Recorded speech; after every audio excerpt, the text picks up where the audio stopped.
سلام علی آل یاسین۔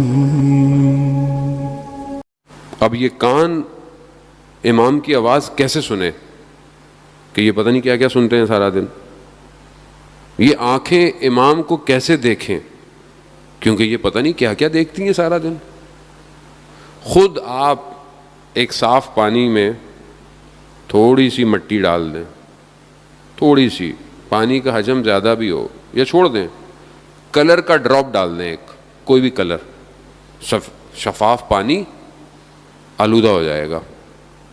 ایک ڈراپ، چاہے 1 لیٹر ہی کیوں نہ ہو پانی، ایک بڑا کین ہی کیوں نہ ہو، ایک ڈراپ ڈال دیں. کیوں؟ محسوس ہوتا ہے، آپ کو نظر آتا ہے. یہ جو روح ہے جسے خدا نے پاک اور صاف بھیجا ہے، یہ ایک نگاہ نامحرم سے آلودہ ہو جاتی ہے. آپ کہتے ہیں کہ کیا فرق پڑتا ہے، کسی کو دیکھ رہے ہیں، نیت تو صاف تھی. اللہ، نیت صاف تھی،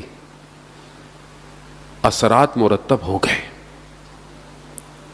اب کیسے کھڑے ہوں گے فجر کی نماز میں، کیسے آنکھوں میں سے آنسو ٹپکیں گے سجدے کے اندر کہ آپ پھر خدا کی بارگاہ میں کہیں کہ رب لا تکلنی الا نفسی طرفۃ عین ابدا، اے میرے پروردگار مجھے ایک لمحے کے لیے میرے حال پہ مت چھوڑنا. یہ رسول خدا فرما رہے ہیں رات کو خاک پہ اپنے رخسار رکھ کر، یا رسول اللہ آپ کو کیا ضرورت ہے، آپ کے لیے تو قرآن میں آیات ہیں، آپ اسوۃ و حسنہ ہیں، آپ کے لیے تو سب کچھ ہے، کائنات آپ کے لیے، آپ کیوں یہ کہہ رہے ہیں؟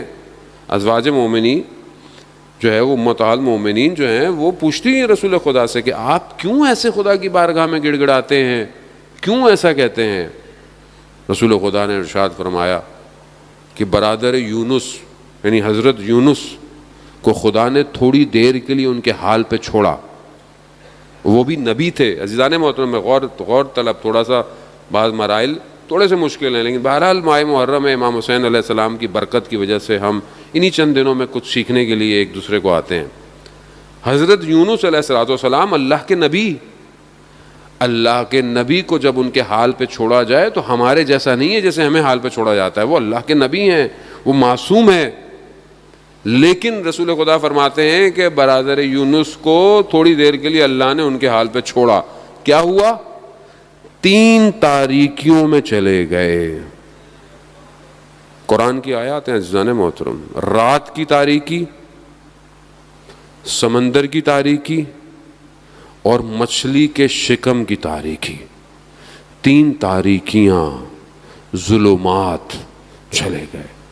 6 ماہ تک لا الہ الا انت سبحانک انی کنت من الظالمین. ذکر یونسیہ اسی وجہ سے مشہور ہے. حضرت یونس یہ ذکر کرتا رہے، پروردگار میں خود اپنے اوپر، میں نے ظلم کیا اپنے اوپر.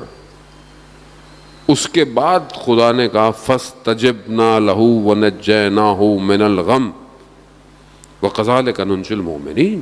پھر خدا نے کہا قبول کیا، نجات دینے والا وہی. عزیزان محترم، ہم اور آپ کس کیٹیگری میں؟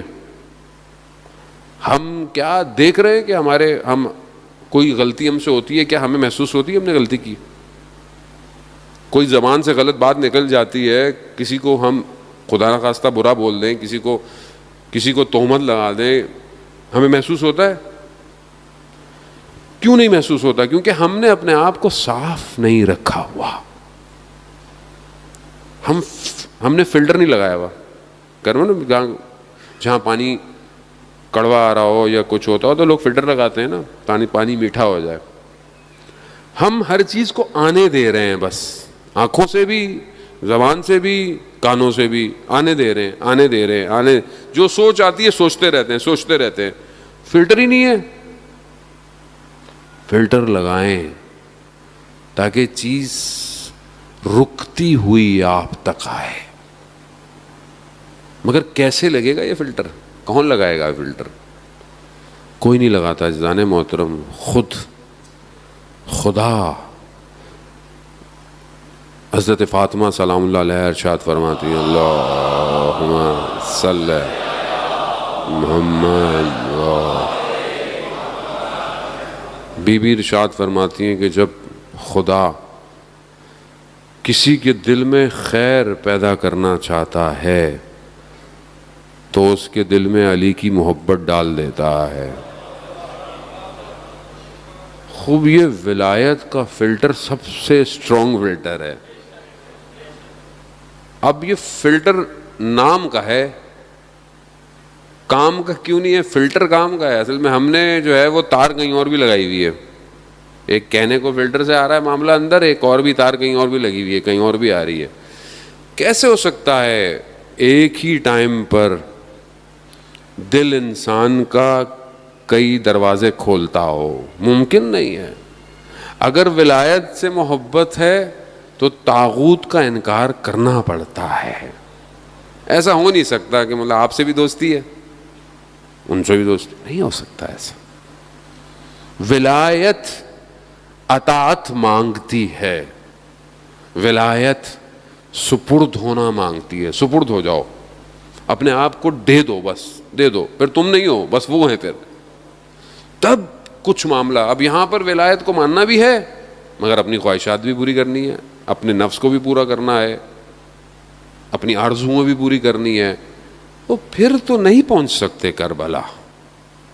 کربلا وہی پہنچا جس نے اپنا پورا وجود حسین ابن علی کو دے دیا, وہی پہنچا. آپ کے سامنے مثالیں ہیں ساری.